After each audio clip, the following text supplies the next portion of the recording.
안녕하십니까, 정재윤입니다. 2020년 5월 4일 장전 체크포인트입니다. 4일간의 연휴를 마무리가 되고 오늘 이제 5월 첫 거래일이 열리는 그런 날입니다. 오늘 장이 개장을 하게 되면 또 내일은 어린이날로 휴장을 좀 하죠. 일단 지난주에 미국 시장을 좀 보게 되면 3대 지수가 하락으로 좀 마무리가 되는 그런 모습들을 좀 보였습니다. 수요일까지 일단 거래가 됐었죠. 그리고 난 이후에 목요일부터 일요일까지 휴일이 좀 있었습니다.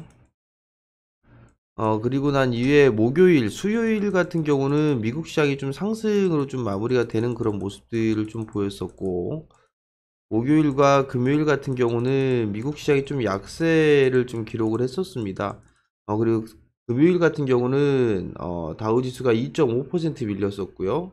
S&P 500은 2.8%, 나스닥 시장은 3.2% 하락으로 좀 마무리가 됐죠. 필라델피아 반도지수는 하락폭이 좀 더 컸습니다. 마이너스 5% 하락으로 마무리가 되는 그런 모습들을 좀 보였습니다. 시장에 있어서는 좀 여러 가지 좀 이슈들이 좀 있었어요. 우선적으로 봐야 될 부분들은 렘데시비르예요. 렘데시비르가 일단 긴급으로 치료제 치료제 부분들로 승인을 했었죠. 승인을 해줬었죠. 그러면서 일단 불확실한 부분들, 치료제가 좀 나왔다라는 그런 부분들에 있어서 불안한 부분들을 일단 해소를 시키는 그런 모습들을 좀 보였었고요.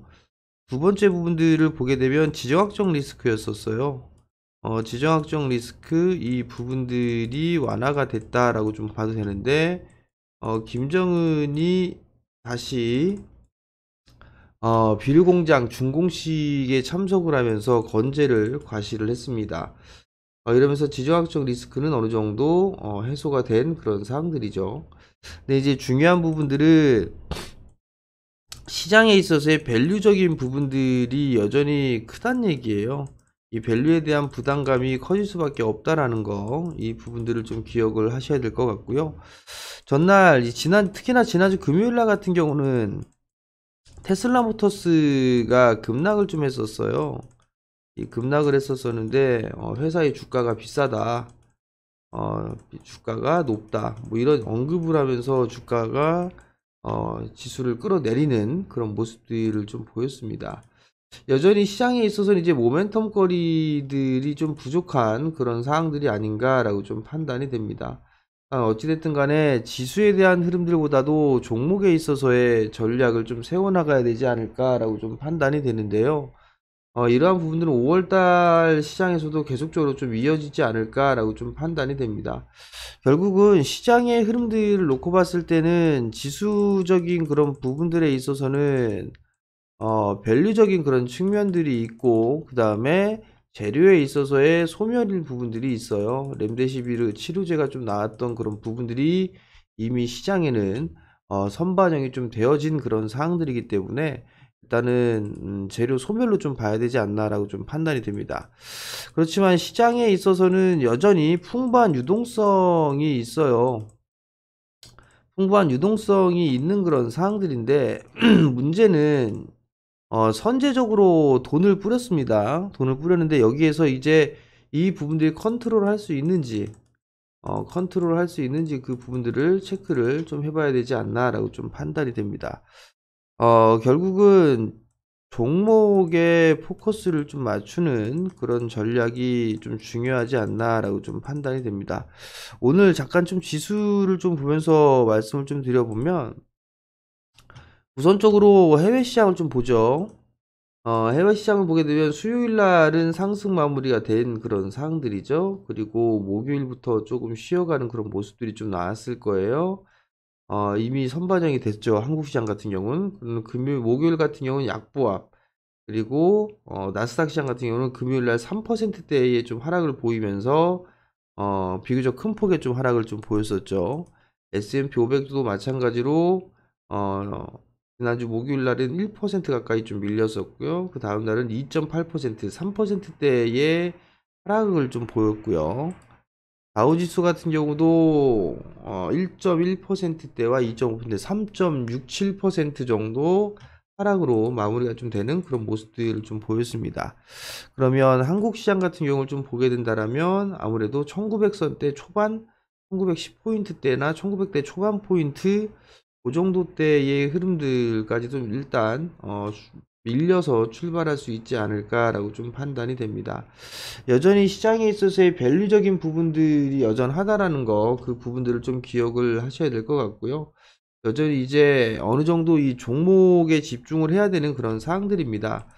여전히 이 PER 기준으로만 놓고 봤을 때는 한국 시장에 있어서의 PER은 여전히 높은 그런 사항들이에요. 그렇지만 PBR 기준으로만 보게 된다라면 0.78배 정도 이 정도의 수준에 좀 거래가 되고 있다라는 거, 이 부분들이 일단 긍정적으로 좀 보셔도 좋다라는 거. 그다음에 두 번째 부분들은 유동성이죠. 유동성에 대한 부분들이 여전히 좀 남아있는 그런 사항들이에요. 고객 예탁금에 대한 증가 부분들, 이 부분들이 일단 저가 매수세를 유입할 수 있다라는 거. 그렇다는 얘기는 하방 경직이 나타날 수 있다라는 거, 이 부분들을 좀 기억을 하셔야 되지 않을까라고 좀 판단이 됩니다. 5월 시장의 전반적인 흐름들을 좀 보게 된다라면 일단 하락 출발을 하고 난 이후에 좀 밀렸다가 아래고리를 좀 달아주면서 뭐 반등도 시도해주는 뭐 그런 모습들이 좀 나오지 않을까라고 좀 판단이 됩니다. 도지형의 모습이 좀 나오지 않을까 그렇게 좀 판단이 되기 때문에 그 부분들 좀 기억을 하시면 좀 좋을 것 같고요. 여전히 어닝 시즌이에요. 일단 중소형주들의 실적 발표들이 좀 나오고 있는 그런 사항들이잖아요. 그렇기 때문에 수급이 개선되고 있는 그런 종목군들 위주로 좀 보시는 게 좋지 않나라고 좀 판단이 됩니다. 여러분들께 좀 누차 말씀을 좀 드렸을 거예요. 기관 쪽에서 매수를 해주는 그런 종목군들 같은 경우는 좀 더 탄력적인 그런 모습들이 좀 나올 수가 있고 지수 조정에 있어서의 방어적인 역할을 할 수 있을 것이다 라는 그런 말씀을 좀 드렸었거든요. 이 부분들을 여전히 좀 기억을 하셔야 될 것 같습니다. 그럼 수급적인 부분들로 놓고 봤을 때 좀 괜찮은 그런 종목군들을 좀 보게 된다라면 뭐 첫 번째 종목으로 뭐 테슬라랜다. 테크윈이라는 기업도 있어요. 반도체 핸들러 쪽 시장 점유율 1위 회사죠. 대량 거래가 터지면서 장대 양복이 좀 나와주는 그런 모습들 좀 보였었기 때문에 눌림목 구간에서는 좀 관심 있게 좀 볼 수 있는 뭐 그런 모습들을 좀 보여지지 않나라고 좀 판단이 되고요. 그다음에 뭐 한컴 DMS 같은 경우는 뭐 거래량이 좀 바닥권역에서 증가가 되고 난 이후에 장기적으로 하락 추세대를 뚫어주는 그런 시도가 좀 나와주고 있는 그런 상황들이었기 때문에 이걸 넘어가는지 여부를 좀 봐야 되지 않을까라고 좀 판단이 됩니다. 자율주행이라든가 이런 부분들에 있어서의 기술력을 좀 가지고 있는 그런 기업들이기 때문에 이런 기업들 같은 경우는 괜찮지 않을까. 수급적인 부분들에 있어서의 개선되는 그런 모습들이 좀 나올 수 있지 않을까라고 좀 판단이 되기 때문에 뭐 그런 부분들 좀 봐도 좋을 것 같다라고 좀 말씀을 좀 드려보도록 하겠고요. 지수에 대한 흐름들을 보게 되면 마디의 목표치 그리고 61.8%의 조정치 목표치에 도달을 했던 한 상황이에요. 그죠? 61.8%의 조정대를 도달했고 상승 N자형에 있어서의 얼추 마디의 목표치가 도달해준 만큼 두 가지 부분들의 목표치가 찼다라는 얘기는 지수에 있어서의 조정을 좀 받을 수 있다라는 부분들, 그 부분들을 좀 기억을 해야 되지 않을까라고 좀 판단이 되고요. 지금 미국 선물이나 이런 부분들을 봐도 좀 약세 출발을 해 나가고 있는 그런 모습들이에요. 그렇기 때문에 한국 시장도 오늘은 약세 출발을 하지 않을까라고 좀 판단이 되니까 그 부분도 좀 기억을 하시고 종목군들을 좀 매수를 했을 때는 누차 말씀을 좀 드립니다만 기다리던 개인 투자자들이 참지 못하고 바로 그냥 들어와 주는 그런 모습들을 좀 보였을 거예요. 근데 매수를 하는 거는 좋아요. 매수라는 그런 부분들은 좋은데 분할로 좀 매수를 해보시고 그 다음에 이 비중 조절을 좀 같이 병행을 해 나가는 게 좋지 않을까라고 좀 판단이 됩니다. 계속적으로 좀 말씀을 드리고 있는 그런 사항들인데 한꺼번에 매수를 해주는 그런 부분들은 좋지가 않다라는 거. 그리고 신용이라든가 미수 그다음에 스탁론, 뭐 이런 부분들은 정말 좋지가 않다라는 거, 이 부분들 좀 기억을 하시고요. 오늘 시장이 조금 뒤숭숭할 수도 있을 거예요. 뒤숭숭할 수가 있겠지만 일단 조정을 받았을 때는 내가 사고 싶었던 종목군들을 어디에서 살까, 그 부분들을 좀 저울질하는 그런 하루가 되지 않을까라고 좀 판단이 되니까 그 부분도 좀 기억을 하시고, 오늘 마무리가 되면 또 내일 휴장입니다. 그렇기 때문에 휴장 잘 보내시고 오늘 성공 투자하시고 내일 휴장 잘 보내시고요. 그다음에 저는 다음 주 수요일 날 장전 스팟에서 다시 찾아뵙도록 하겠습니다. 성공 투자하십시오.